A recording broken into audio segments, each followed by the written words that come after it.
He wants to make a deal. I don't know if you can make a deal. The problem is I've empowered you to be a tough guy. And I don't think you'd be a tough guy without the United States. And your people are very brave. But you're either going to make a deal or we're out. And if we're out, you'll fight it out. Well, you got to admit, even if you're somebody who doesn't like Donald Trump, he does know how to flip a news cycle, doesn't he? Let's get ready to rumble! You can't handle the truth.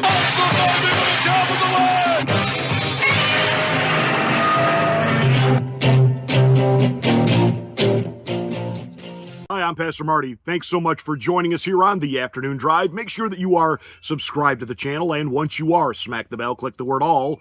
That will give you notification of my rants, my ravings, my undeniably flawless reasonings. Please like and share this video. It's the only way that we can get the word out that we're here. Thank you so much for watching and being a part of the Afternoon Drive. Well, the reactions to the Oval Office meeting between Zelensky and President Trump are just never-ending. And now that we have gotten past the emotion of it, let's go ahead and break it down. So grab yourself a cup of coffee and let's get into this.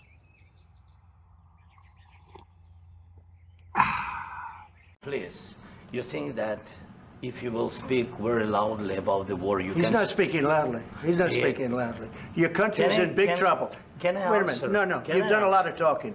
Your country is in big trouble. I know. You're not winning. You're not winning this.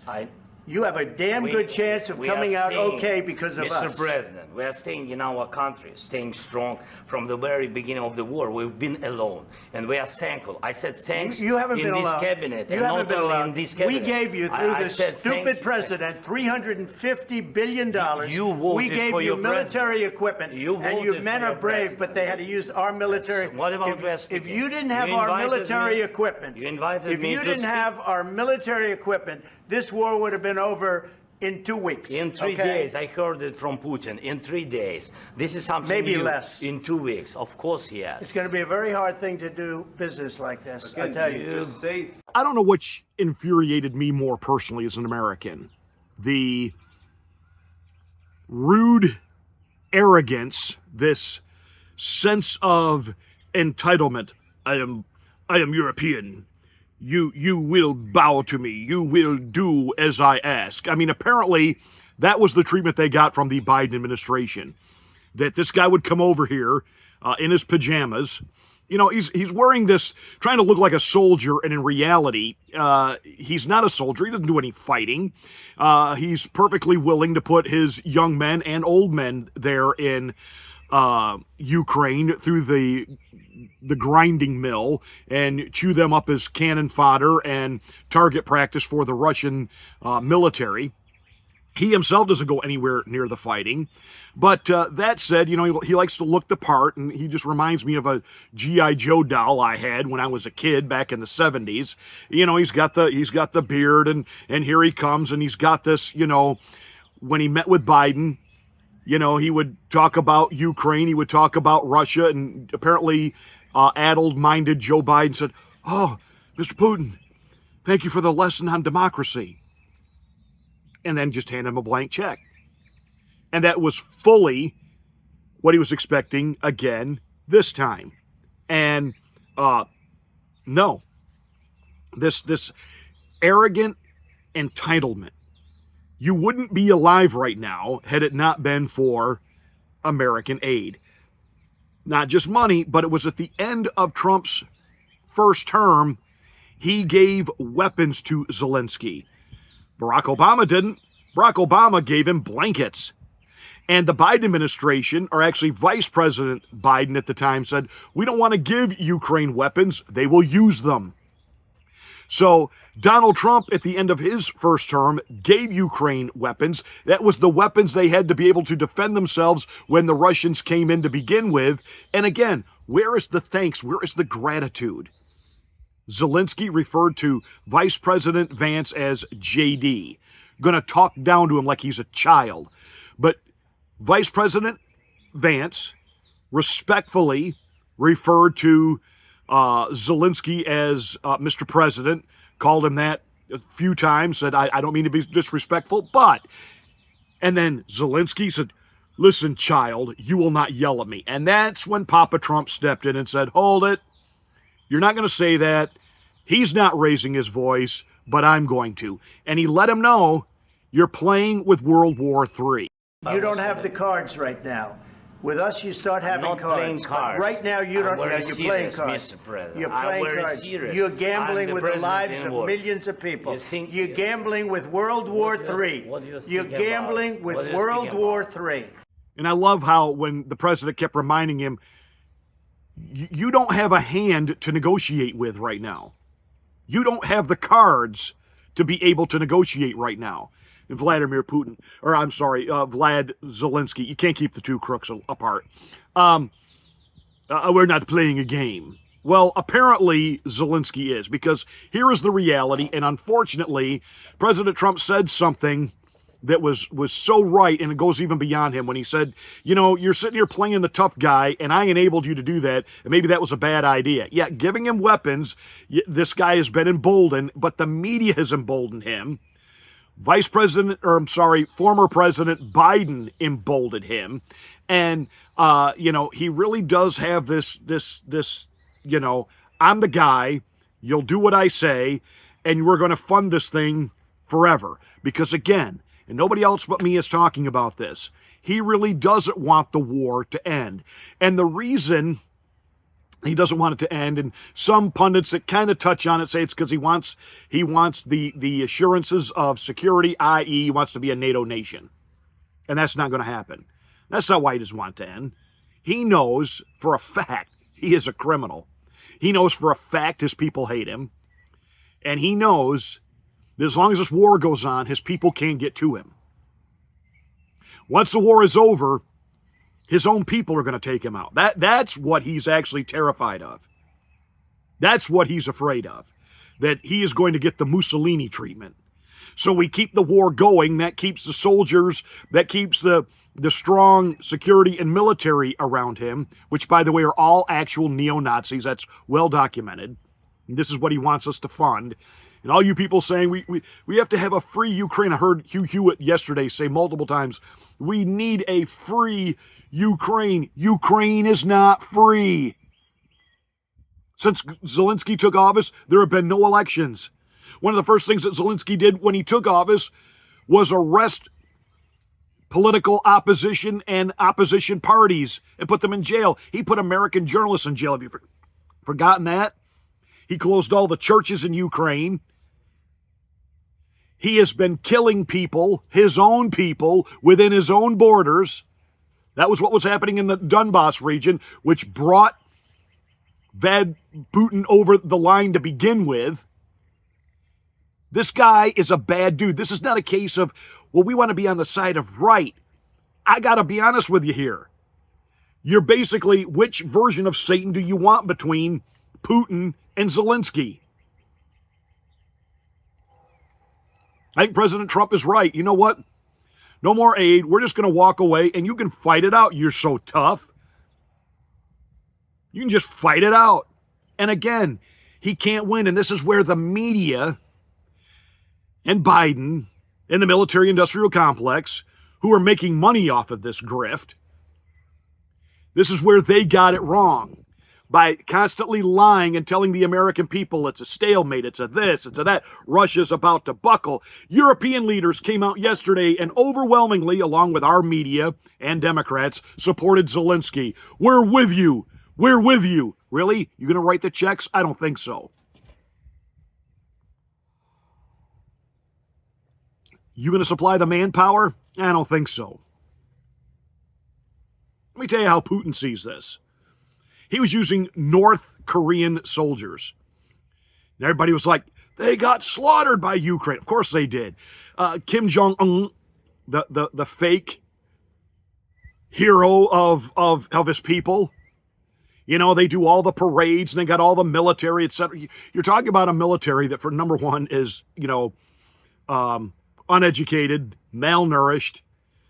All they do is march and play war. They've never been in war. And they just aren't up to it. Putin knew that. Putin knew that. That was done on purpose. That was, thin their numbers down a little bit. And by the way, why put my soldiers through this? Because again, Putin is holding back. The fact that Ukraine hasn't been leveled is not a sign that Russia is weak. It is a sign that Putin is holding restraint. He would like Ukraine whole. Trump won't let him have it whole. He may now, because if America walks away, Putin will just go in, and this will be over in a matter of days. Putin held restraint. Putin simply wanted access to the harbor. He wanted the bombing in Donbass to stop. And he wanted to make sure that NATO was not on his border. Zelensky got bad advice on this. And when Hugh Hewitt says, we have to have a free, they're not free. They don't have elections. He executes his opposition. So stop saying that they're a free country. They're not a democracy. Now, for other reaction on this, Marco Rubio went on CNN, and of course, Caitlin, I don't know what is with her mouth. She's something about what she took. She reminds me of the coach on the TV show Friday Night Lights. Really? There's just something about the way she forms words with her mouth. It just kind of. That said, Marco Rubio gave her a great history lesson of what we're dealing with here. We just heard from President Zelensky. He said he does not think that he owes President Trump an apology for what happened inside the Oval Office today. Do you feel otherwise? I do, because you guys don't see, you guys only saw the end. You saw what happened today. You don't see all the things that led up to this. So let me explain. The president's been very clear. He campaigned on this. He thinks this war should have never started. He believes, and I agree, that had he been president, it never would have happened. Now here we are. He's trying to bring an end to this conflict. We've explained very clearly what our plan is here, which is we want to get the Russians to a negotiating table. We want to explore whether peace is possible. They understand this. They also understand that this agreement that was supposed to be signed today was supposed to be an agreement that binds America economically to Ukraine, which to me, as I've explained, and I think the president alluded to today, is a security guarantee in its own way, because we're involved. It's now us. It's our interests. That was all explained. That was all understood. And nonetheless, for the last 10 days, in every engagement we've had with the Ukrainians, there's been complications in getting that point across, including the public statements that President Zelensky has made. But they insisted on coming to D.C. This agreement could have been signed 5 days ago, but they insisted on coming to Washington, and there was and should have been a very clear understanding. Don't come here and create a such scenario where you're going to start lecturing us about how diplomacy isn't going to work. President Zelensky took it in that direction, and it ended in a predictable outcome as a result. It's unfortunate. That wasn't supposed to be this way, but that's the path he chose. And I think, frankly, sends his country backwards in regards to achieving peace, which is what President Trump wants at the end of the day, is for this war to end. He's been as consistent as anyone can be about what his objective is here. President Trump said just when he was leaving the White House after that meeting that he doesn't think President Zelensky wants peace. But isn't that why the Ukrainian leader was in the Oval Office for that meeting today? Well, he was in the Oval Office to sign a minerals rights deal. That's what he was in the Oval Office to sign today. But again, when you have comments that deliberately appear to be after having discussed this repeatedly, deliberately appear to be geared towards making the argument that peace is not possible. Again, he turns to the vice president. What kind of diplomacy are you talking about? Almost as if to say, these people, you can't deal with them. You can't have any negotiations with Putin because he can't be trusted, and you're just wasting your time on negotiations. Well, he's basically undermining everything the president has told him he's trying to do. Look, there's no need for that. You start to suspect, does he really want an end to this war? Does he just think that, we have to do whatever he says and give him anything he wants without any end game? That was the Biden strategy. We were funding a stalemate. We were funding a meat grinder. And unfortunately, for the Ukrainians, the Russians have more meat to grind, and they don't care about human life. We've seen it, human waves, the North Koreans, etc. And so this is a very complex thing. It's very delicate. It's very costly. It's very bloody. It needs to be brought to an end, but it isn't going to be brought to an end with public pronouncements and maximalist demands in the public, but in real diplomacy. The vice president was right. I encourage you to watch that full interview. She tried a few times to get Marco to either separate from Trump or admit that somehow what happened in the Oval Office was bad for America. And Marco Rubio stayed on point. He was articulate. And he also brought up, by the way, We have it from the former Biden officials that Joe Biden and Zelensky had screaming matches over the phone because he didn't feel that Zelensky was appreciative enough of what the United States had done. But sadly, Biden just kept writing checks. Donald Trump let you see today he wasn't going to do that. And by the way, Zelensky went in there to do that. Even their prime minister, you could see her there with her head down going like this, like, what are you doing? What are you doing? The idea was to sign the treaty for the mineral rights. I demand security assurances. Okay, if America is in that country, if we're mining and doing economic business with you, we have a vested interest in your safety and security. The idea is the security is implied. We're there. Donald Trump can't come out and say that because that will keep Vlad Putin from coming to the table. Does anybody understand how negotiations work? Apparently, Zelensky doesn't. Because what he really wants, he wants to be NATO, and he's not going to be. And the Biden administration encouraged all this, and they created this war by egging this guy on privately saying, you deserve to be in NATO. Zelensky went in there yesterday knowing full well he was going to try to embarrass Donald Trump in front of the media and lecture to them and give them a history lesson. What he doesn't realize is he's not dealing with Joe Biden anymore. And of all of the Zelensky apologists that we have had to stomach on the conservative side of the aisle, Lindsey Graham has been the most outspoken advocate for Ukraine. And they were hoping beyond hope that Lindsey Graham would come out and say that what Trump did was ruin everything and he's an embarrassment to the country. And that's not what Lindsey Graham said. What I think, complete, utter disaster. I've been to Ukraine 8 or 9 times since the war started. I understand the consequences of Putin's actions against Ukraine. I appreciate what the Ukrainian people have done. They fought like tigers. At the end of the day, I was hoping that this minerals deal, which would be transformative in the relationship, would go over well. I talked to Zelensky this morning. Don't take the bait. President Trump was in a very good mood last night. Somebody asked me, am I embarrassed about Trump? I have never been more proud of the president. I was very proud of J.D. Vance, standing up for our country. We want to be helpful. What I saw in the Oval Office was disrespectful, and I don't know if we can ever do business with Zelensky again.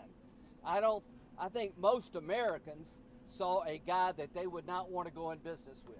The way he handled the meeting, the way he confronted the president was just over the top. So I think the relationship between Ukraine and America is important, vitally important. But can Zelensky do a deal with the United States? After what I saw, I don't know. Do you think President Zelensky needs to resign to resume these peace talks? He either needs to resign and send somebody over that we can do business with, or he needs to change. Zelensky jumped the shark on this one. And the only way this ends well for him, he needs to come back. He does need to apologize to the president. He was defiant with Brett Baer. Doesn't need to apologize. Fine. Let all these European leaders that say they're with you, let them pay for this. Let all these reporters and Democrats who say they're with you, let them reach into their own pockets and fund you. It ain't going to happen. Zelensky, you're going to have to come back and apologize. And then you're going to have to allow your generals or someone else to negotiate the peace on your behalf, because there's no way Donald Trump is ever letting you get in a room with Vlad Putin, because one of you, and I have pretty good odds on which one it would be, isn't going to walk out of there. Zelensky, you cooked yourself in the Oval Office. And I said this yesterday in my assessment, and I repeat it. Can we please just be done with this guy and that ilk over there altogether? Enough is enough.